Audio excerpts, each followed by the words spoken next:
Hey everybody, thanks for tuning into today's video. Today what I'm going to be talking about, and I've got this kind of outlined right here so it's as clear as possible.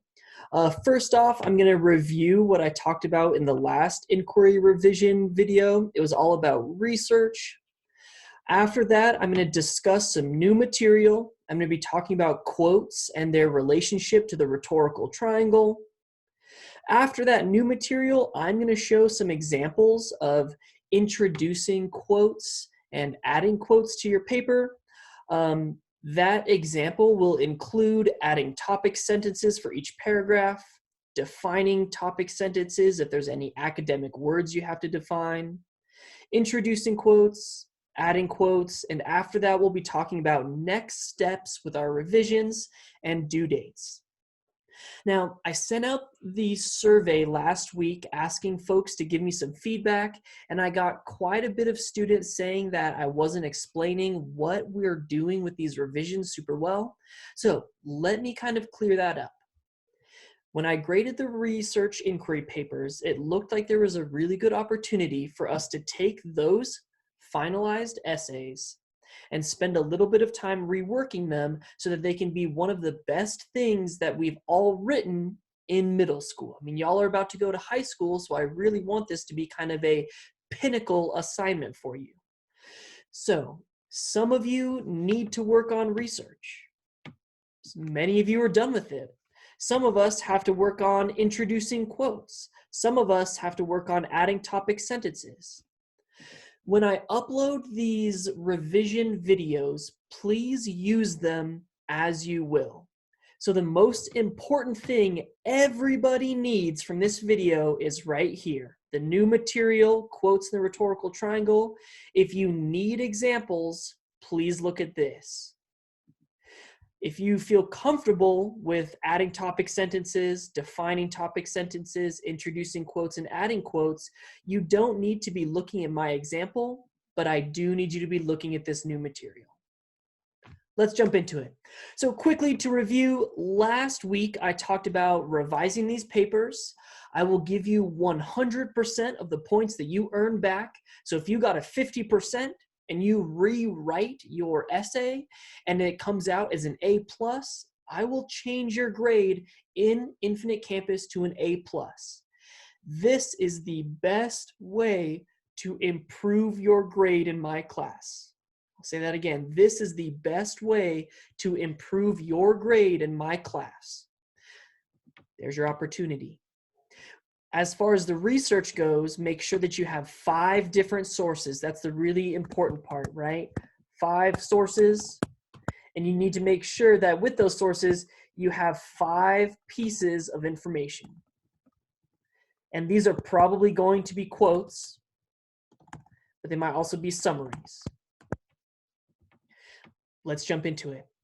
The new material, this is kind of the new lecture for today. Essentially, when you add a quote into an essay, whether it's about the good earth, or whether it's about tattoos, or whether it's about World War II, the quotes are going to really help to establish your ethos. It's going to establish trust, and it's going to establish credibility. However, if you have a really cool quote, but you don't tell your audience who said the quote or where the quote is from, you will not have trust and credibility. You might have, for instance, a really cool quote about astrophysics, but if you don't tell your audience where it's from, for all they know, you may have found that quote written on a bathroom stall or written on the side of a dumpster. So you have to define who said the quote and where the quote is from. Here's another example. Let's say, for instance, you're writing an essay about classroom furniture. Now, let's say that you wanted to get a quote from Mr. Kasich, because Mr. Kasich has a couch in his classroom and he could give you a really interesting quote about how he got that couch or how his students like that couch. So to prepare for your essay about classroom furniture in this example, let's say that you interviewed Mr. Kasich and he gave you a really, really cool quote and you were excited to use it in your essay. If the audience of your essay was students and staff from Frontier Academy, well, we all know Mr. Kasich. We trust him. We would automatically say this is a good, trustful quote because we know that Mr. Kasich is also trustworthy and credible. However, if your essay and the audience for that essay was not Frontier Academy staff or students, they would ask themselves, why trust Mr. Kasich? Who is he? Why does he have experience? Their biggest question will be, why should we trust him? Why would you trust Mr. Kasich in an essay about classroom furniture? So what we would have to do is we would have to introduce that quote by saying, Mr. Kasich, let's say, an experienced teacher, Frontier Academy, has lots of experience. Oh, but I don't want to use, I'll use experience twice. Has lots of experience with classroom furniture.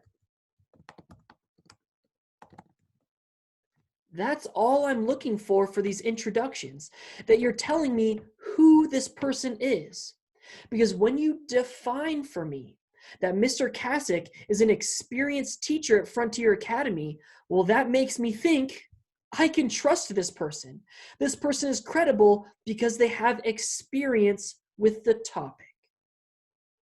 That's what I'm looking for. When you define this stuff, you build that ethos not only in your own trust and credibility, but you're also building trust and credibility from where you are getting your quotes from. Again, you need to tell people, or else they might think that you just got this quote off of the side of a trash can, but you want to tell them, no, this is a really good quote because of who said it. So I'm going to jump into my example research paper. I'm going to start by talking about adding topic sentences, defining topic sentences. After topic sentences, I'll start by introducing my quotes, and then I'll get into adding my quotes. Please feel free to listen to this part as much as you would like to help you with your revisions. Let's get started. I've got my outline here, and I have the purpose of research, the research requirements. I also have my research information dump. This is the same information that I had on my last video.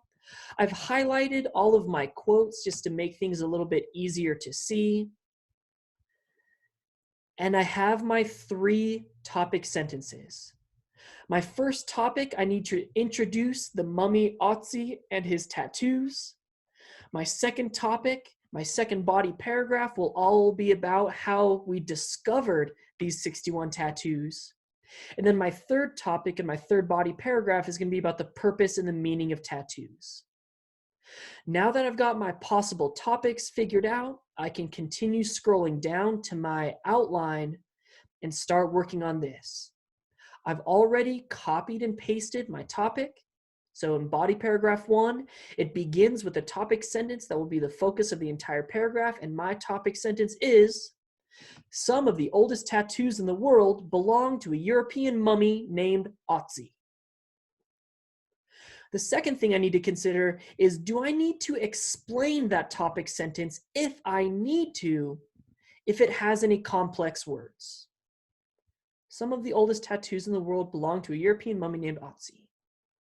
None of that's really too complicated, so I'm just going to delete this part of my outline. I don't need to do it, so I'm just going to ignore it. But here's where we're talking about the introduction of the source of the information. Information here means quote. I have to introduce this quote. So I know it's from my source written by Gambino. I already have that article up here in my top tab. This is the article that I got that quote from. It won't let me scroll. Why can't I scroll? There we go. So again, it's written by Megan Gambino.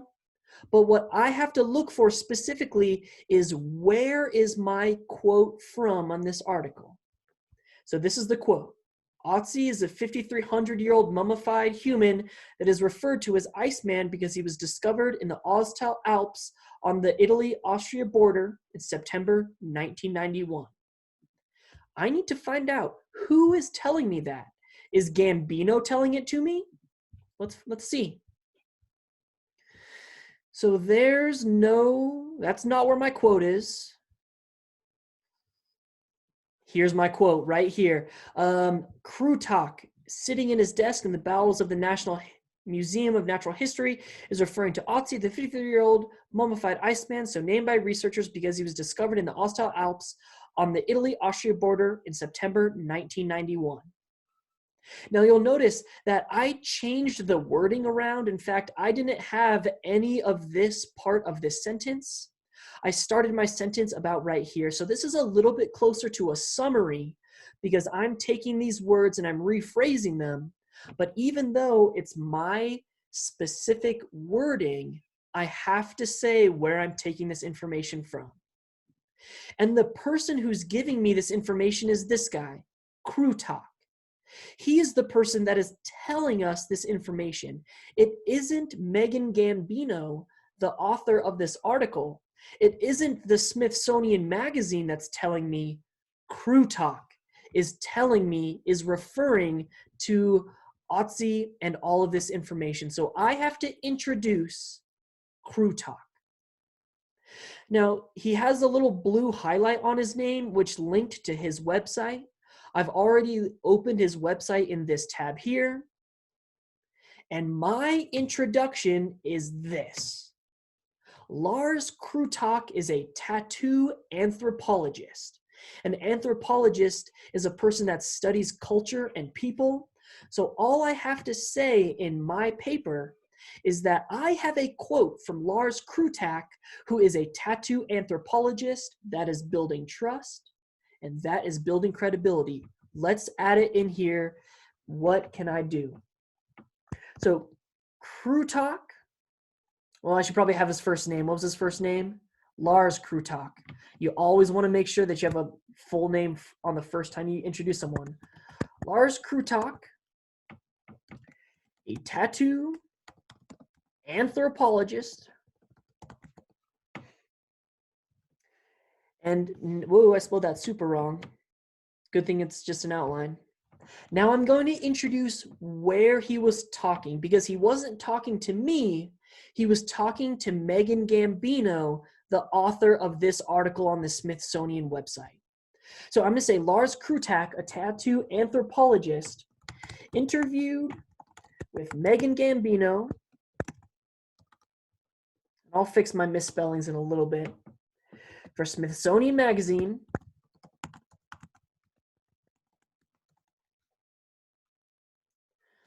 So Lars Krutok, a tattoo anthropologist, interviewed with Megan Gambino for Smithsonian Magazine, and he stated that, I need a comma there, and that's all I need. Because when I actually type out my paper, I'm just going to copy this quote and I'm just going to paste it right in there. That's what my actual paragraph is going to look like. Lars Krutok, a tattoo anthropologist, interviewed with Megan Gambino for Smithsonian Magazine, and he stated that Otzi is a 5,300-year-old mummified human that is referred to as Iceman because he was discovered in the Oztal Alps on the Italy-Austria border in September 1991. With this introduction, I've introduced who is the quote from. Why do we trust this person? Because if I didn't say that Lars Krutok was a tattoo anthropologist, he might just be a weird guy running down the street spouting gibberish. I've identified who. I've identified whom that person is. I've identified what that person was doing. He was interviewing.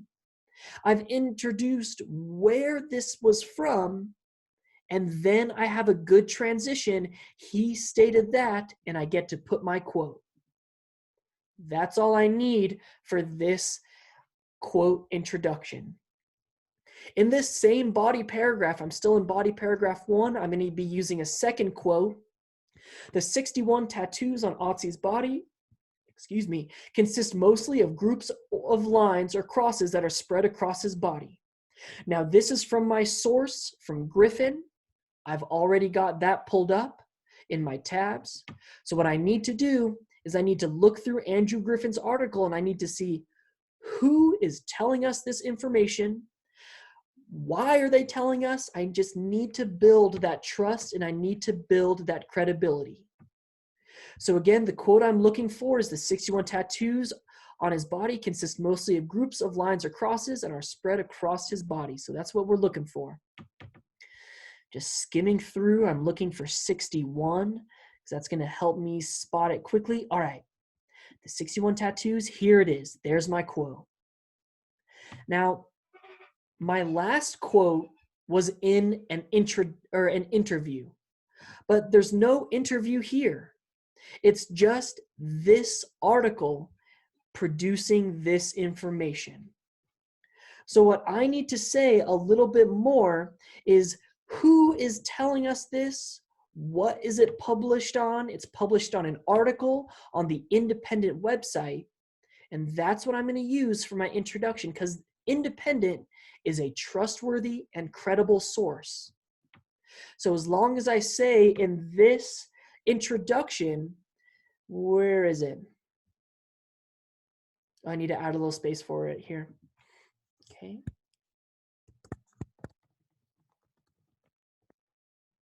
Introducing quote 2. And here's what I am going to write. Let me think about it. So I need to talk about Independent being the publication. I'm going to say this. According to an article, because that's what it is. It's the article that's saying this, really, not necessarily the website.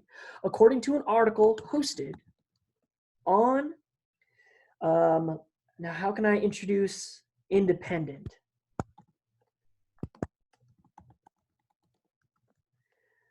According to an article hosted on independent.com, now I'm going to define this.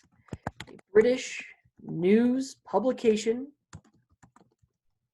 And I had to do a little bit of background searching to find out that the Independent was trustworthy and that it is a British publication. So, according to an article hosted on independent.com, I'm going to add which is here to make it a little bit more understandable. Which is a British news publication. You know, and I think I could add my quote right here. So I'm going to put some quotation marks to show myself that when I actually draft out my paper, this quote is going to go right here. So my sentence will read, according to an article hosted on independent.com, which is a British news publication, the 61 tattoos on Otzi's body consist mostly of groups of lines or crosses and are spread across his body. I've introduced where the information is from. It's from an article. The article is hosted on the independent.com.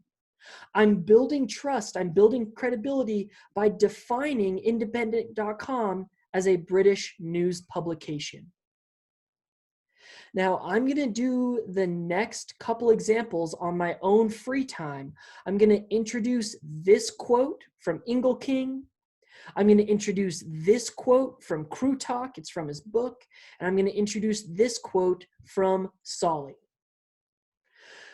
Here is your next step. And let me scroll up to our to-do list. Our next step and our due dates. If you need to look at your essay